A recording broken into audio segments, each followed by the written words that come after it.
I'm Clayton Delery. I'll be moderating this session. And I'd like to lead off with something that I didn't think I would be saying, but which has become very clear to me over the course of this past weekend.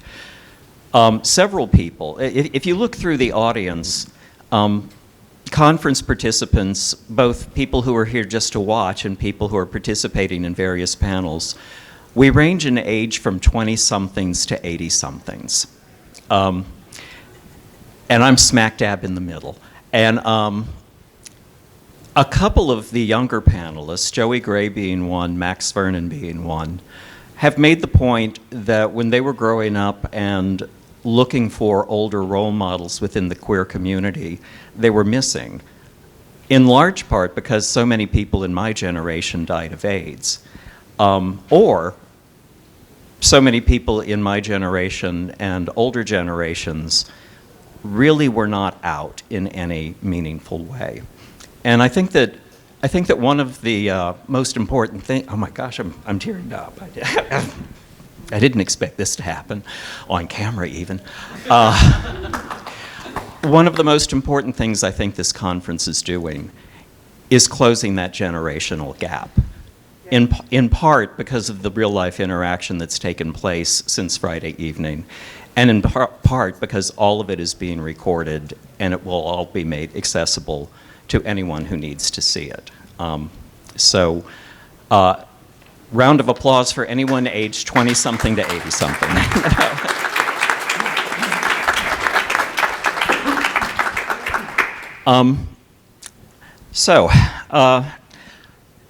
This panel is on contemporary recollections, and the panelists were all, in one way or another, present or participants in the events of the upstairs lounge fire as it unfolded. The first person I'll introduce is not officially on the program, but he was here yesterday, Reverend Paul Breton. He joined this panel late at my invitation, and I'm so glad he did. He has a history of social and spiritual service to the LGBT+ community that spans 60 years. He was one of the first people ordained as a minister in the Metropolitan Community Church. He, along with Reverend Troy Perry, another MCC minister and gay activist from across the country, came to New Orleans immediately after the fire to offer comfort and support. Reverend Paul Breton visited survivors in the hospital, helped organize the July 1st memorial at St. Mark's Methodist, and later helped found the National New Orleans Memorial Fund, which represented the first time that the nation's LGBT+ population organized on a national scale. Reverend Carol Cotton Wynn is listed in the program, but she was unable to be here today. Dr. David Campbell has a Juris Doctorate from Tulane and a Doctor of Philosophy degree from Oxford University. Though not a native of New Orleans, he fell in love with the city and in 1963 chose to make it his home, practicing law here for 35 years. His life parallels the lives of many of the patrons of the upstairs lounge, in that in the 1950s, 60s, and very early 70s, maintaining a straight facade in his professional life, that he had to maintain a straight facade in his professional and public life while going to gay bars and associating with other gay men secretly, largely during weekends. He is now out and retired and lives in rural Louisiana. He purchased in the 1970s to escape law and straight life. Mr. Clancy DuBois is a political editor of Gambit Weekly and a member of the editorial board of the Times-Picayune and the Advocate newspapers. Local residents will recognize him for being a regular social and political commentator on WWL-TV News. He's appeared as an expert on Louisiana politics on numerous local, national, and international networks, and has won many awards during his career in journalism, which began in 1973 while he was still a teenager. One of his very first assignments was to cover a fire in a bar at the corner of Charters and Iberville Streets.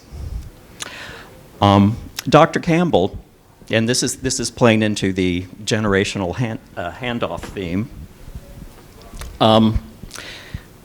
Would you lead off and speak for a couple of minutes about what life was gay men in the 50s, 60s, and early 70s? I will. I had graduated from a small college in a dry county in Texas. I had gotten a couple of scholarships, one to Duke and one to SMU, and a lady appeared on campus who wanted to interview me, and it happened to be the widow of the late dean of the Tulane Law School. And long and short of it was, she convinced me I was born to go to Tulane and to come to New Orleans, which I had never been. And so I did. I arrived in New Orleans in 1957, and I got a room with a bare light bulb hanging down from the ceiling uptown because I could walk to the law school, and I worked two jobs, one in the library, and I sold magazines at night on the telephone at the old International Trademark Building. It's long been demolished. And so has the Supreme Court that I practiced in that was brand new. But I had heard about the French Quarter, and before that, when I was 15, 16, I lived in Morocco, and I had learned to like the sort of bizarre, the different cultures, different languages. And so I was anxious to see the Quarter, and I went down, and again, to make a long story short, I fell in love with a man. Now, I had been engaged in college, and I had asked one woman to marry me.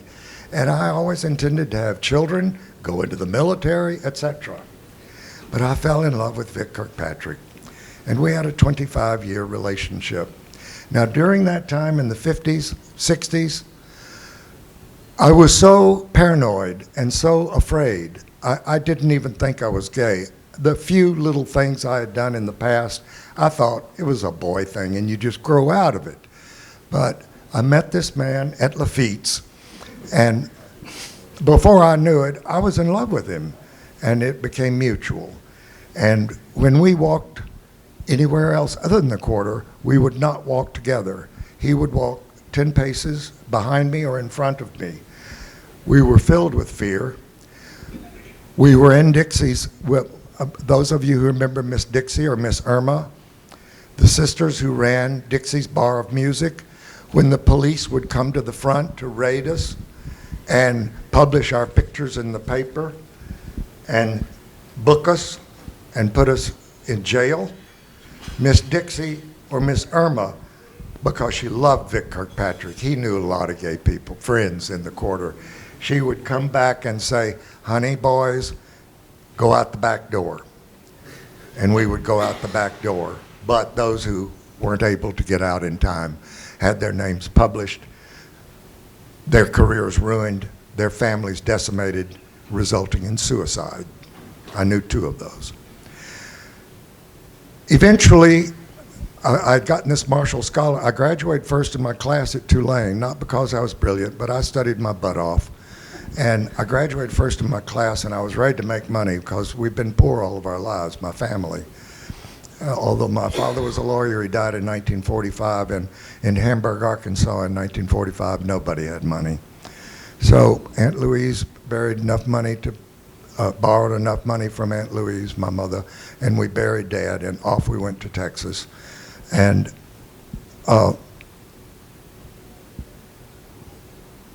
it was so different coming to New Orleans when I stepped into the brand new railroad station, and I saw those murals from the beginning of New Orleans with the swamps and the indigenous people, and bringing it to the present. I said, oh my God, I'm home.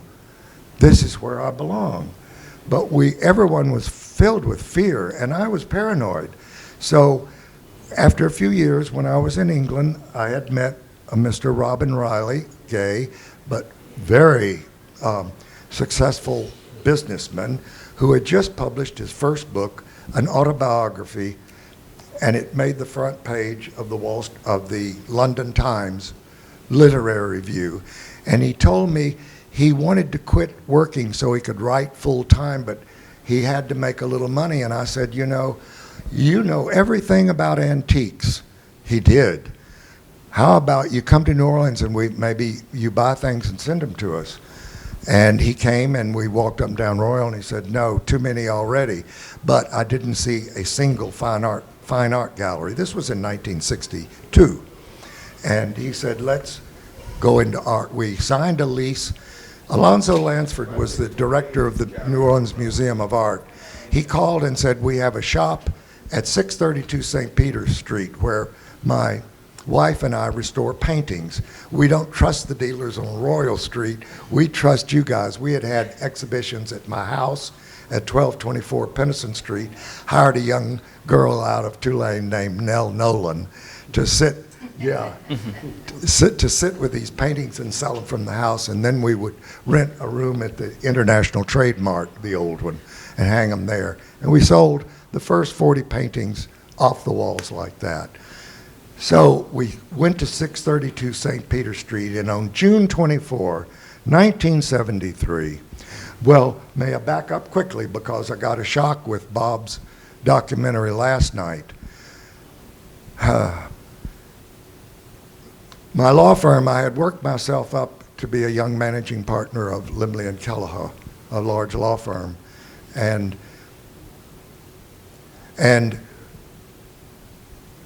we saw that there was a fire in the Rault Center, and we all gathered around windows because we were in the old FNBC building, and we looked down at the Rault on fire, and I saw, and we saw, and then I saw again last night on Faisler's documentary, my secretary jumped to her death out of the window. And others who died jumped to their death. So when we heard that the upstairs lounge was on fire, we were at our art gallery, at least I was. We would go on Sundays to hang paintings and work on inventory and so forth. I ran up to the fire, and by the time I arrived, it was smoking, mostly smoke, but clear enough that I saw Reverend Bill Larson, charred body hanging out the window. And I couldn't erase that from my memory. I had already bought, I thought, well, if I'm going to stay in New Orleans and practice law, I have to get away for weekends and holidays in a place in a wilderness. So I bought 13 acres on the upper reaches of the Chafuncta River where you can only canoe or inner tube. And Vic and I pitched a tent, and every weekend for 6 years, we were in the tent. Then it was a 15 by 15 gazebo that we slept in, and then it was a one-room cabin. And today, if you Google littleriverbluffs.com, it's Little River Bluffs Nature Preserve, and it's a bed and breakfast cabin rental. And because I was leading the double life, I slowly crossed into alcoholism by the time I was in my 40s. It was a slow thing. I realized I'd crossed the line. I'd gone from a sort of a poor life in Arkansas, not knowing anything about wine or bourbon, to liking it. And I thought, well, this is coming with the good life, all those ritzy homes uptown that I could visit, and I was accepted, and I would date girls and debutantes, and then have to tell a lie why I couldn't go any further.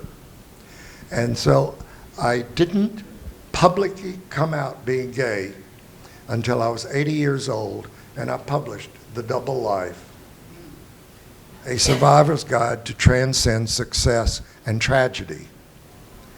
And that's the first time in a public setting that I said I was gay. The second time was at that library board meeting 3 weeks ago. Yeah. So in the 50s and 60s, we were raided, we were embarrassed, it was dangerous. In my career in New Orleans, in those years, I was mugged once, wallet stolen once. In Madrid, I had 3 men pushing against me at a wall with a knife at my throat, and I got away. Later, my friend and I had descended into alcoholism. We both got sober. Good news, good news. But, and I've been sober for 37 years. But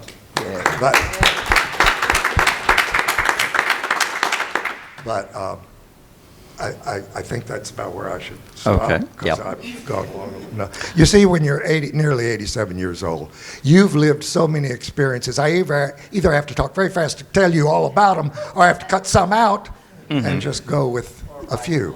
Or write a book. buy my book, Yeah. Okay. which is on special today. Yeah. Well, thank you. And and go ahead and give that to Clancy. Paul, would you pass it down to Clancy I'm first? sorry, yes. Yeah. The other Clancy. The other Clancy, yeah.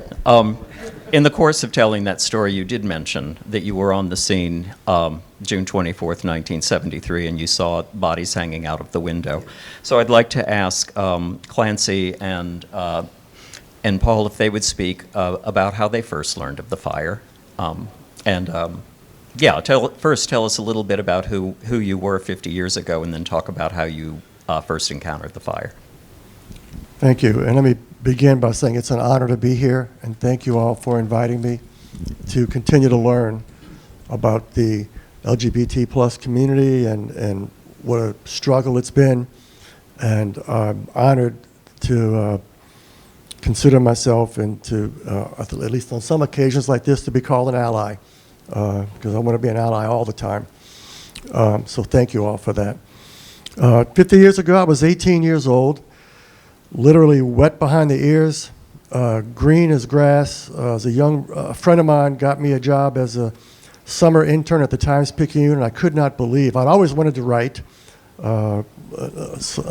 Someone earlier spoke about the importance of public education, or just education in general. My family's Catholic from way back, 5th generation New Orleanian, but we're so far on the wrong side of the tracks, I didn't even know they had tracks.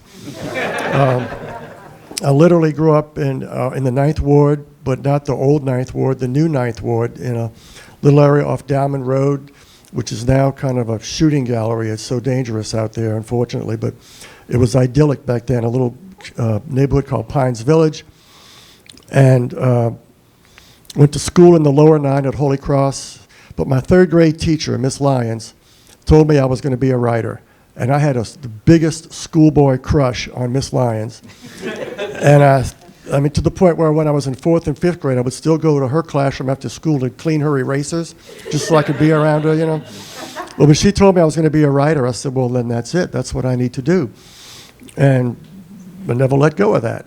She actually knew that was my thing. But a teacher's passing comment can have such an impact. And I was working for a photographer who had, before that, had worked for the Times-Picayune in my freshman year of college at UNO. It was then called LSUNO. And he knew of my writing. This is a fellow who had, older than I, but he had kind of mentored me in little summer journalism workshops out at UNO. His name was Ralph Romagera. And he told me one day after work, I'm going to get you a job as a summer intern at the Times-Picayune. And I was like, you're out of your mind. I said, I can't write for a real newspaper. And he said, yes, you can. And I blew it off. And then 2 weeks later, he said, call this guy, Fritz Harsdorf, who was the associate editor, and make an appointment. So I did. I went out there and filled out an application for a summer internship, and it wanted 3 references. So I put my high school journalism teacher, the late Ken Heckler, who was also closeted, so much so that I didn't even know it as a student, but he was one of my mentors and heroes.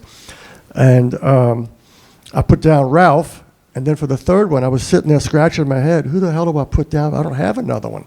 So I put my parish priest, and I thought, this is the biggest waste of time. The next day, I got a call from Fritz Harsdorf, said, when can you start? So I started on May 16th, 1973.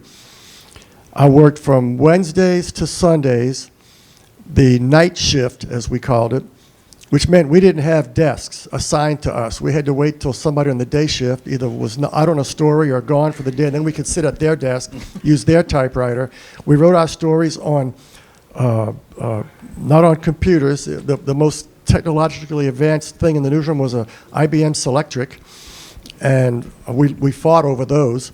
And we wrote our stories literally on newsprint, legal-sized pages of rough newsprint, and put carbon paper behind them. That was the copy. And you know, when you hear the term on your computer or you see cut and paste, well, that comes from when we had to move the paragraphs around. We cut and we pasted with tape and glue. And it was the end of my 6th week there, and I had already covered a part of a tragedy. There was a young, the first time I saw death was a 15-year-old boy, a black youth who came in from one of the river parishes on a school field trip, and he wandered into the flamingo pond.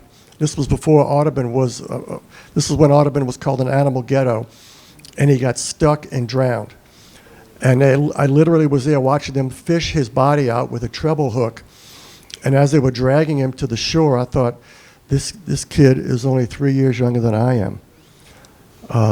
And that, I'll never forget that. And by the time the upstairs lounge happened, that was like 4 weeks later. I'd already covered fires and a couple of murders. You know, that's what happened that night. So that's when the crime happened. So we were sitting around on a Sunday, and it was a painfully slow night. Sundays were always slow. Nothing happened on a Sunday night in 1973. People were at home watching Bonanza or something, or Disney. And the night editor, Frank Martin, who was a third-generation newspaper man, his father and grandfather owned papers up in Missouri, but he was down sort of earning his chops at the Times-Picayune. He was a really good editor. He mentored me a lot as well. We were sitting there doing crossword puzzles, just trying to pass the time, bored to tears, and he stood up and he said, "Come on, somebody make something happen." And I remember thinking, uh-oh, you're tempting the fates. 5 minutes later, Bugs Bergeron, the 400-pound guy who monitored the police radios, came barreling into the newsroom saying there was a fire in the French Quarter. And back then, as today, as was in 1789, a fire in the French Quarter is always a big deal. Because the entire French Quarter is, as Robert's book says, a tinderbox. And so a photographer and I, several of us raced to the fire. The photographers usually drove, so I was with the photographer. We ran every red light down Poydras Street, turned on Camp, and I remember we parked on Camp because the fire was only 1 block into the French Quarter. And so we ran across the street, and as I trotted toward the fire, I could see the fire trucks and people and noise and flames and smoke. The fire itself only lasted, it was less than 20 minutes, and it was put out. So the fire department did its job, and they had to struggle through traffic to get there in terms of, you know, dousing the fire. But I remember looking down, because I was one of those kids, I was sort of introverted, I always looked down when I walked. I saw droplets of blood on the sidewalk. Thinking and I turned around, looked towards Canal Street to see if there was somebody injured, walking away or running away. And I remember thinking, and this is a memory that's just coming to me now, which is why I so appreciate this opportunity, because I'm remembering things that I don't think I've ever shared this before. I turned around to look to see if this person needed help, and I didn't see anybody. And it only occurs to me years later that the person ran away because he didn't want to be outed. But at the time, I didn't know it was a gay bar. I just knew it was a fire, and it was on this corner. We didn't know if it was upstairs or downstairs. Didn't know the name of the bar was the upstairs. It was just a fire. So I remember thinking, why didn't he just sit there? Because I could see medics tending to people. He would have gotten help. Why did he leave? And then I got to the fire, and there was the first thing I saw was a gentleman sitting on the curb, skin hanging off, crying in serious, obvious, searing pain, begging, you know, won't somebody help me? Can somebody please help me? And it was so painful to my young eyes to see that I turned around. And then when I turned around, I saw the fire still had some flames coming out, and I saw Reverend Larson. I didn't know who Reverend Larson was until maybe 20 or 25 years later when I got to be on the first panel like this. And that is the image. And that and the gentleman sitting on the curb, those are the two images that stayed with me. I cannot ever forget that. And every time we have a commemoration of this anniversary, I write something, and I go into it thinking, what can I say now that I haven't said already?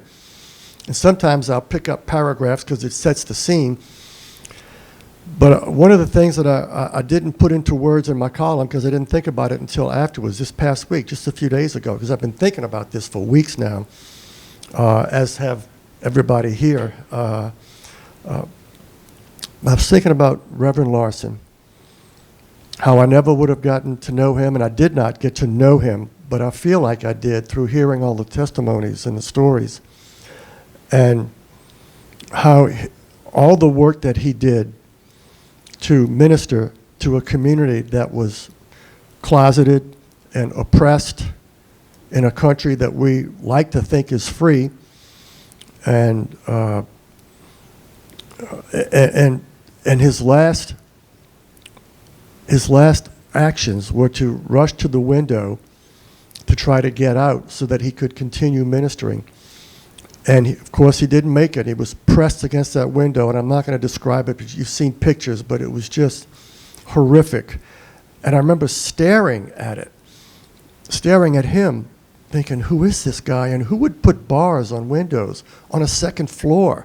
You don't have burglars going up to the second floor. What the hell? What were they thinking? And my mind I have ADHD. I didn't know it at the time, but I go down every rabbit hole that's out there, and I hope I'm not doing that right now. But anyway, I remember going down that rabbit hole about who would do this? Why is that? And I've never been able to unsee that, and I'm glad, because I want to know about Reverend Larson. But this past week, I was thinking, this man is a saint. This man did what Jesus did, if you happen to be a Christian of any stripe. He gave of himself so that others could live. And that's the ultimate act of Christian love. Anyway, an older reporter grabbed me, and back then we carried, I don't know if I remember if it was quarters or dimes, to use payphones to call in to the desk and say, this is what we got so far, you know. And one of the older reporters grabbed me. It was either John Laplace, who was my dear friend, or Ed Anderson, another dear friend. They're both deceased now, and said, they want you to go to Charity Hospital and write a sidebar on the scene at Charity. I don't remember how I got to Charity. I think I must have just run there, or maybe I hopped in a cab because the Picayune had an account. All I remember is it was 527 or 529 was the account number. We could just sign our names, and the Picayune paid for it. Either that or 18 years old, I could run to Charity Hospital back then. And when I remember I walked in, when I got there, there was no checkpoint or anything like that. I could just walk in, and I walked right into the ER, into the trauma room of the ER. And I remember there was swinging doors, double swinging doors. So I got like in the corner and just tried to be invisible and take notes. And, you can Google the story, or maybe it's been preserved somewhere. I hope the archives has it. And the irony is, or not the irony, but just one of the quirks of the newspaper business. Back then we had what was called hot type, not cold type, and not computers. They literally had guys retyping the story that I wrote on my, on the typewriter. They would retype it on a linotype machine, and there was hot lead. It was a sweatshop, literally. It was hot lead that came out and molded. If you've seen movies or TV shows about what the technology was back in the 1800s, it was the same technology, except that it had been electrified. That was the only thing that was different. And they put this type down, and they would grab it in bunches about this big. It's about that's what you could hold in your hand, and stack it. And at one point, they took the bunches, and they had 4 stacks, 4 bunches. But when they first laid out the story, they had the first bunch, and then the third bunch, and then the second bunch, and the fourth bunch. And we started reading the page proofs, and somebody said, Clancy's story is all effed up. Clancy, get over here. I haven't told a story before, but I'm sorry to go long, but this is really, it's one of my memories. So and when you're 18 years old and you're getting a front page story, and it wasn't even my first front page story, but it's like maybe my third or something, but It was a big deal. You get a front page story, you felt like you were hot shit, you know? And here I was, 18 years old, and I could remember every word of that story after I wrote it. I could recite it. And so I went there and I said, right here, that's this, and take this, and then move this up and put this down. So they said, okay, and they marked it up, sent it down, and when it came up, when they grabbed the third bunch, they left in 2 lines. So they had to go do it again, you know? So it was like, Jesus Christ, am I going to be able to find a real copy of my story so I could save it? And, you know, but back at the hospital, I just describe how the nurses and doctors, they were too busy to notice me. Those doctors and nurses, they looked at everybody there as a human being who needed to be saved, and God bless them for that. And all I did was write down what I saw. And when I got back, I sat at the typewriter, and the image of a race, the metaphor of a race came to my mind. So I described them as being in a race to save these lives. There were 15 people who were brought there. And I wrote the story, and Frank Martin, the night editor, came behind me, didn't want to interrupt. He just looked over my shoulder. I had like 3 paragraphs or 4 paragraphs written. He said, that's what I want, keep going. So I thought, okay, like Miss Lyons said, you're going to be a writer. So I just spit it out, got it in. Later on, we got it rearranged, and hopefully somebody found a clean copy that had it in the right order. And there's so much adrenaline rushing through us when an event like that happens. It's what soldiers experience every day in battle, but much more so because my life wasn't in danger. So we all went out to the Beach Corner Lounge, which was open late, so still there on Canal Street, to sort of have a few and just sort of exhale. And I remember one of the editors, either Frank or O.J. Valaton, who laid out page 1, or one of the older guys. Of course, to me, everybody was older. I was like Jimmy Olsen, you know. Thank you all for knowing who Jimmy Olsen was. I'm on the upper edge of that 20s to 80, okay? I'm 68.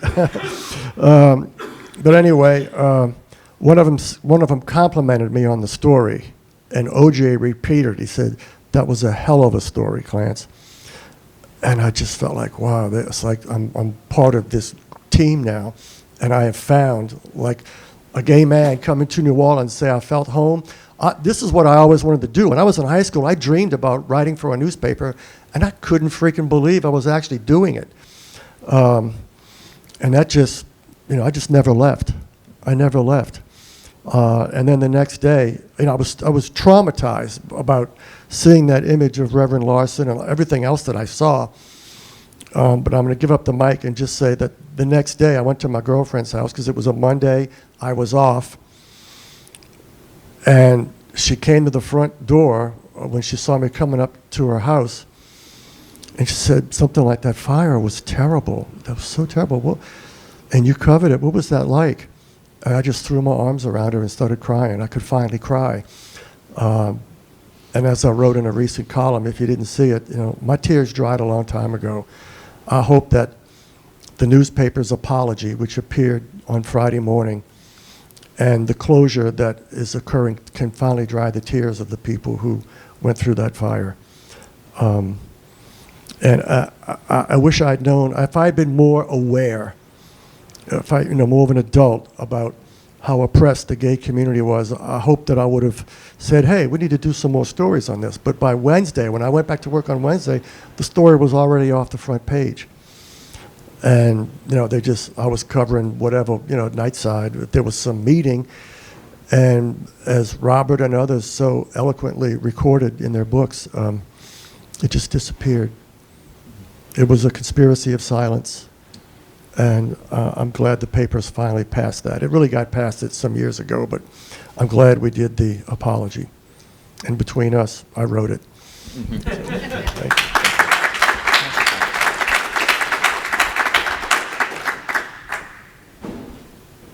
Wow. I can't speak to being here in New Orleans. I was not here. I left seminary in the early 1960s and spent 4 years in the United States Air Force Security Service as a Russian linguist.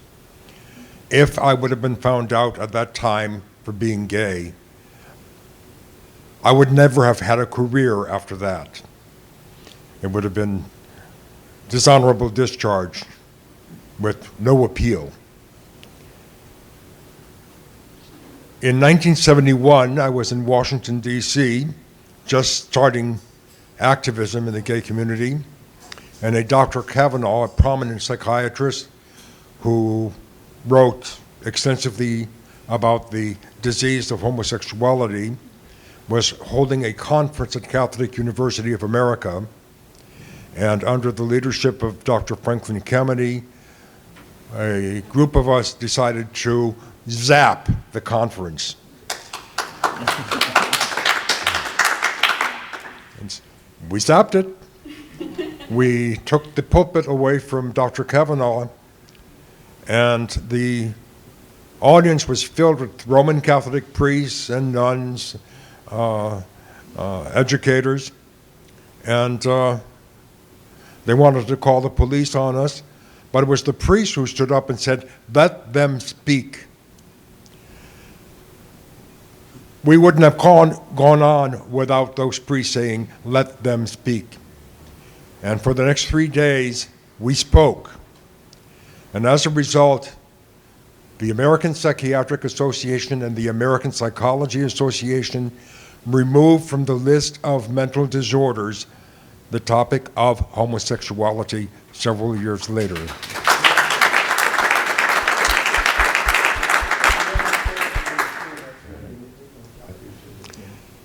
That gave me an oomph to stay in the program and continue my activism.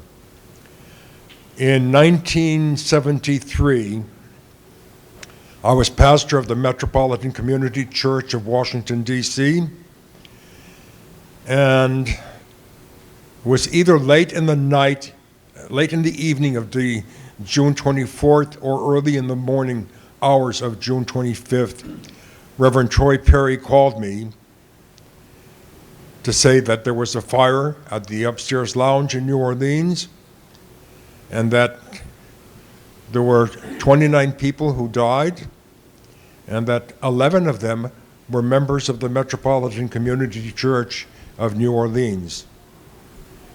And at that time, most of the clergy in MCC had secular employment while pastoring churches. I worked for the Department of Social Services in Washington, D.C., and Troy knew that, and so he asked if I could come to New Orleans to be of assistance in finding social services for people here in New Orleans.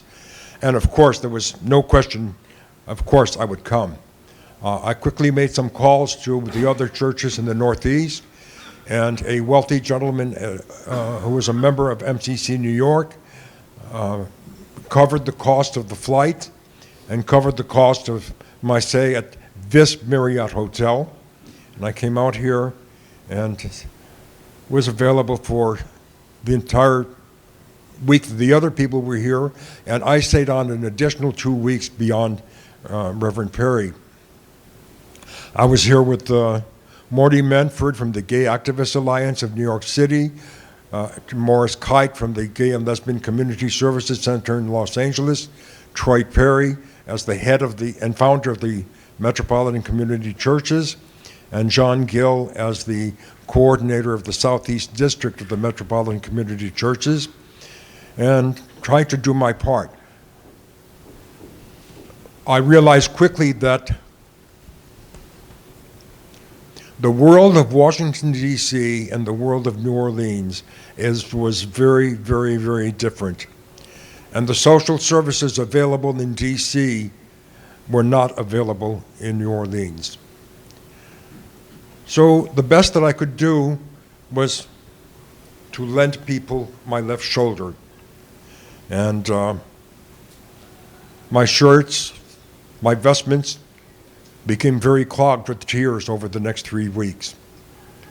There was an event that took place when we decided to hold a large memorial service.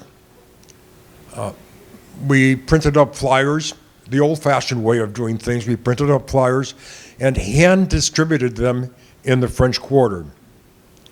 I was passing out some flyers and came across a young black man, and we were talking.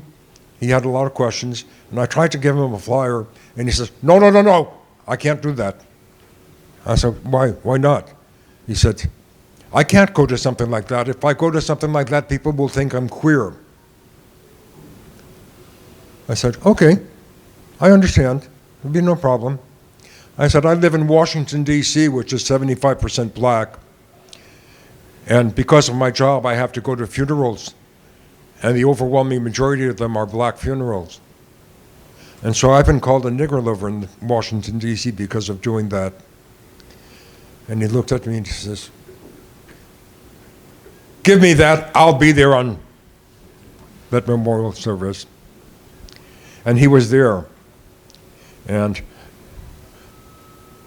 the story has been embellished, but he's at least one of the people who, in that service, was given the option to opt out and go through the back door to leave the church, and who stood up and said, "I've gone through the back door all of my life. I'm going out through the front door this time." And he walked out that front door. For the next 2 weeks, I stayed in New Orleans and was just here to be with people, preside at funeral services, memorial services, let people talk, and let people cry. And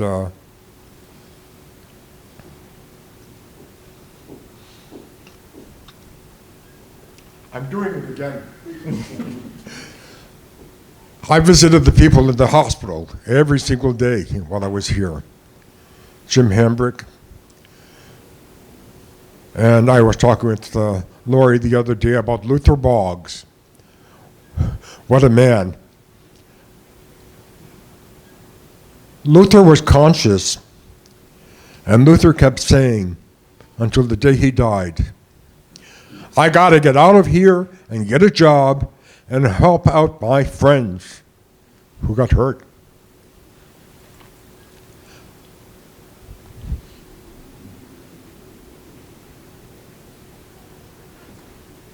I promised myself I wouldn't do this. No good, no good. No good. So, Luther Boggs is a very important person for keeping me interested in the story of the Upstairs Lounge. I'm still interested in the story. I'm still going to be doing it. I told Johnny Townsend this morning that every time I'm asked to talk about the fire, I bring 3 books with me. One by Clayton Delery, one by Robert Fiesler, and one by Johnny Townsend. And I tell people, buy the damn books. First of all, they need the money. Secondly, the information has got to get out there, so buy the books. And I'm still doing that. The only problem I have is getting organizations to show the video by Robert Kamenev, and because they don't want to pay the royalty price to showing the video. And I really feel bad about that. I have 2 copies of it at home, and I watch it every so often, and when visitors come to my house, inside of my house, I show it to them. And but as you can see, the tears are still there, and I still remember, and I'm going to keep on plugging. And the most important thing, and then I'll shut up, is that we bring this around to saying it's not a matter of a fire at a gay bar. It's a matter of a fire where people died, where people suffered, where people got hurt, where people lost friends, brothers, sisters, and fathers, lovers, and that's what's important. It's that it's a human experience, and so I'm going to keep on doing it.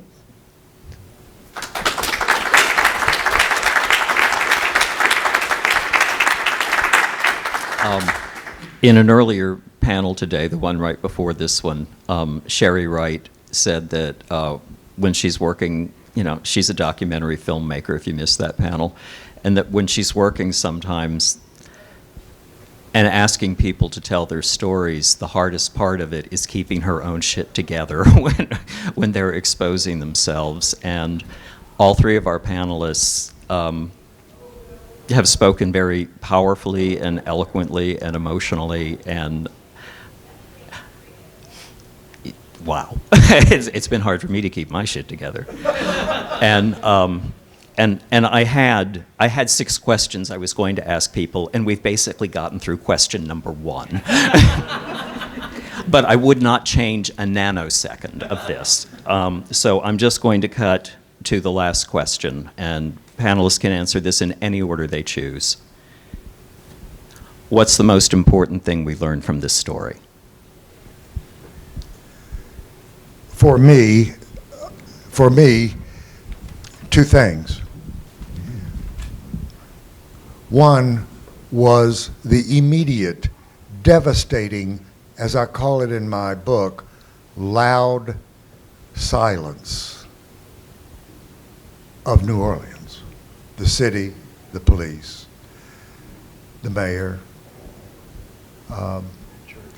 Yes, the church. It took Archbishop Amon to acknowledge and issue an apology. The other thing was that because I had to pursue my career leading a double life, I had to. Whether, as a younger gay person, I would like to say to them, whether you had to lead a double life, or whether you are fortunate enough to live today when you don't have to do that, and you can be yourself in straight life and gay life.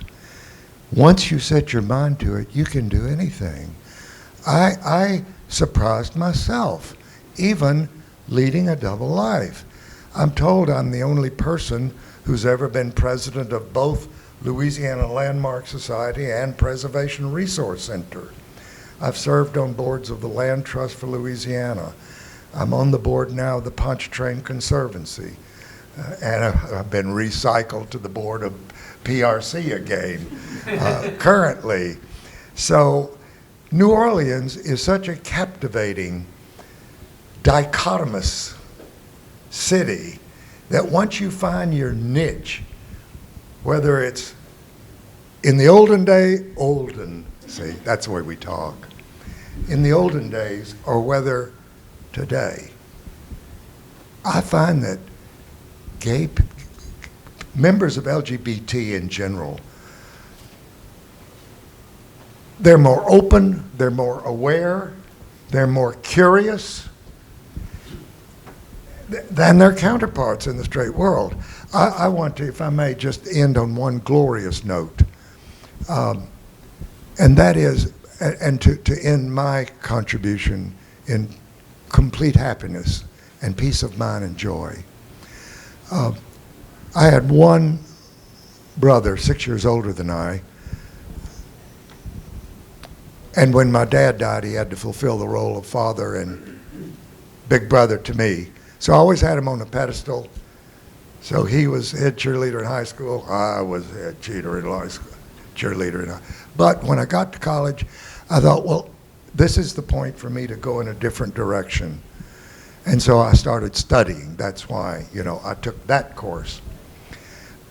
But my older brother, there always had been hints, but when I published my book and sent him a copy and visited, he never mentioned it until I said, well, Tom, what did you think of my book? He said, I don't care to read about your homosexual escapades.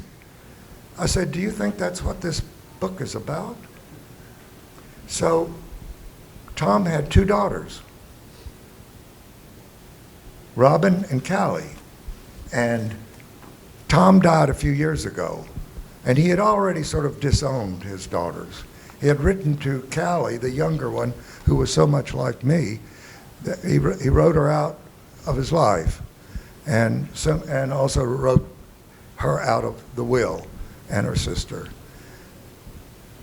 Bad deeds sometimes get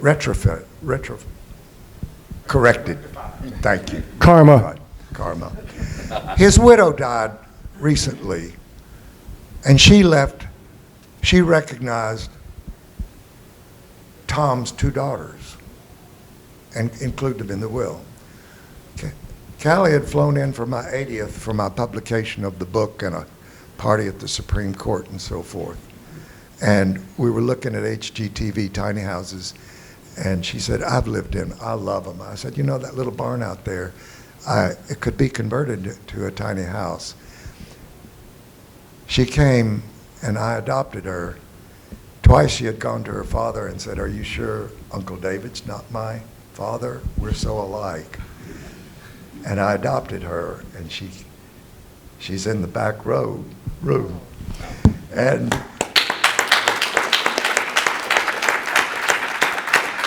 right before COVID, her daughter and grandson called me and said, guess what, Pops? We're selling our 14 horses. We are pulling up stakes from Australia. She was born and raised in Switzerland. So we've lived on 3 different continents all of our adult lives. And we're moving to Folsom, Louisiana. And of the few houses,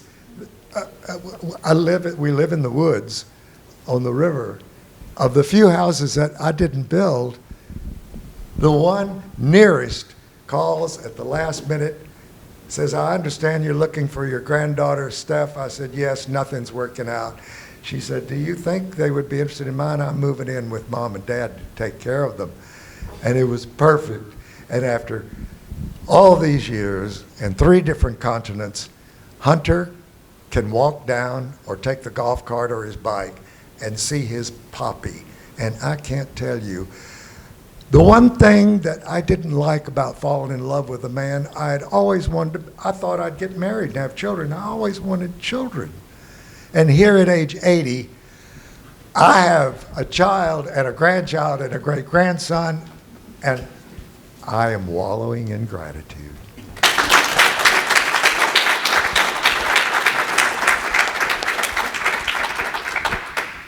I defer to the cloth.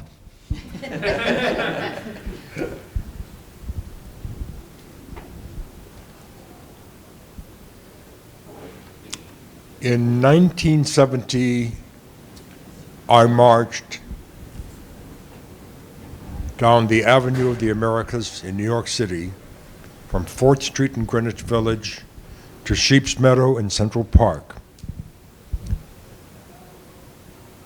There were no floats, there were no balloons, there was no disco music. We simply marched. We kept yelling at people out of the closets and into the streets. I walked with Frank Kameny. I walked with Father Robert Clement, who surprisingly was a priest dressed in his cassock marching with us. I walked with Nancy Tucker, Martha Taylor, Barbara Giddings, and a number of other people early in the movement until we got to Sheep's Meadow. We started with about 300 people on 4th Street in Greenwich Village. We ended with 5,000 in Central Park. At the end of Sheep's Meadow, we went up to a little hill and turned around and looked back. And Frank Kameny, who had been working on this since 1958 as an activist, the tears rolled down his cheeks. We had come a long way, but we all realized there was a much longer way to go. We've come a long way since 1973. We have a much longer way to go. I am really frightened for this country right now, and there's one person in particular that scares the living daylights out of me, and that's a Mr. Ron DeSantis in Florida. And the mentality that he has that people are taking over.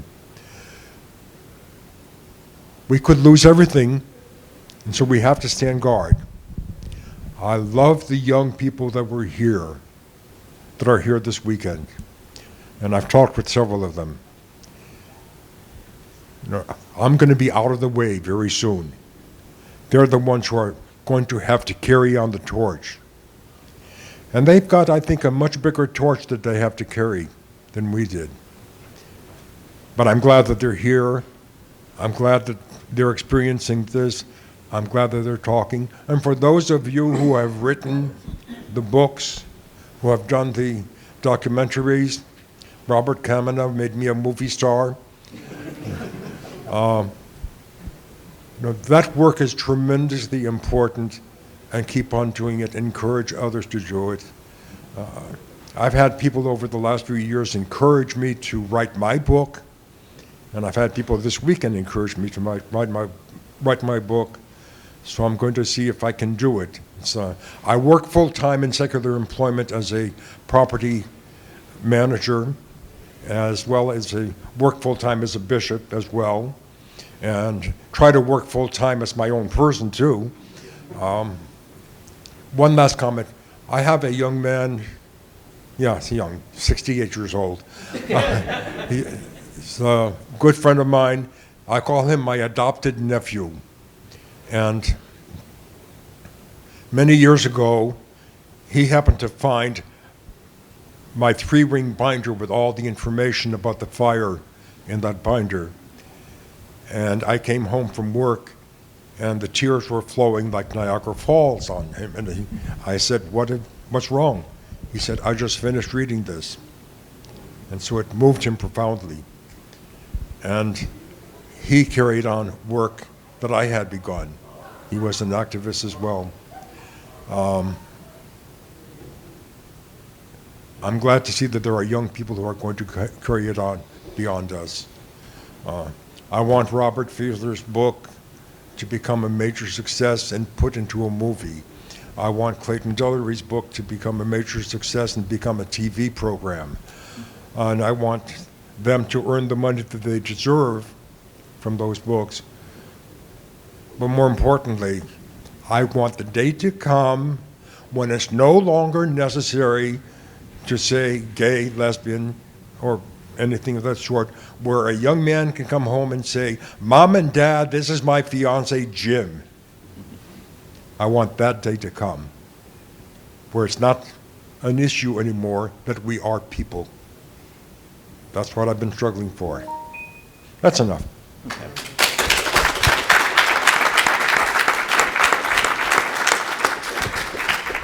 We're about out of time, so I'm going to be quick. Plus, I made the usual mistake of drinking a large cup of water, so I need to be quick. But I will be back if anybody has questions. I want to pick up where Paul left off about the political dangers out there, because politics is my little fishbowl. We do live in dangerous times. And it's not, DeSantis isn't the cause, he's the symptom. It's deeper than, I mean, he's just the opportunist who's taking advantage of the opportunity that he thinks he has. This community, the LGBT plus community, y'all are the canary in the coal mine. Y'all are the political canary in the coal mine. You're easy to target. Just as I read something yesterday in Politico that my wife and I have struggled with because we have friends who are educated and yet they vote the way that they vote. This is just 2 or 3 sentences. I want to share it with you because a buddy of mine sent it to me, Jonathan Martin, who used to write for the New York Times and now he writes for Politico, but he didn't write this, but this is, it was a story, it was a column by a professor who wrote a book about Hubert Humphrey, who went to LSU to get his master's. And it was while he was at LSU that he saw the horror of Jim Crow and segregation, racism and anti-Semitism on open display. And it was accepted.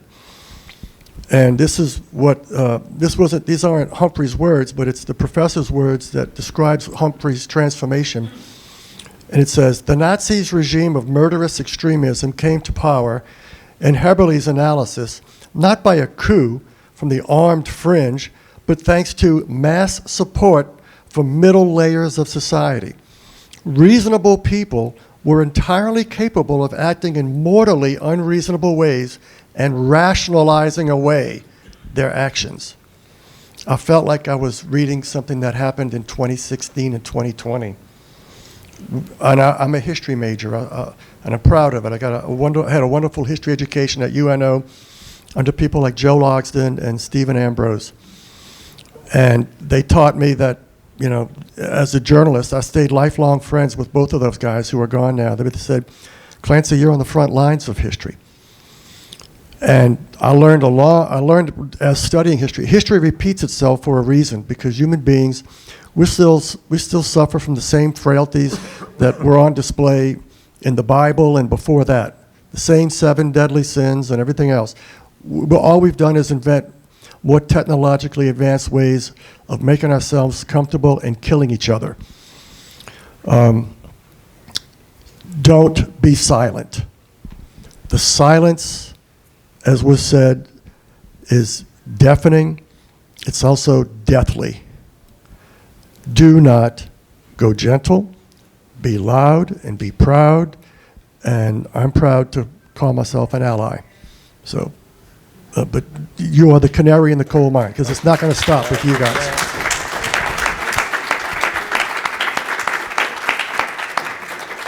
Thank you all for being here, and thank all 3 of you immensely.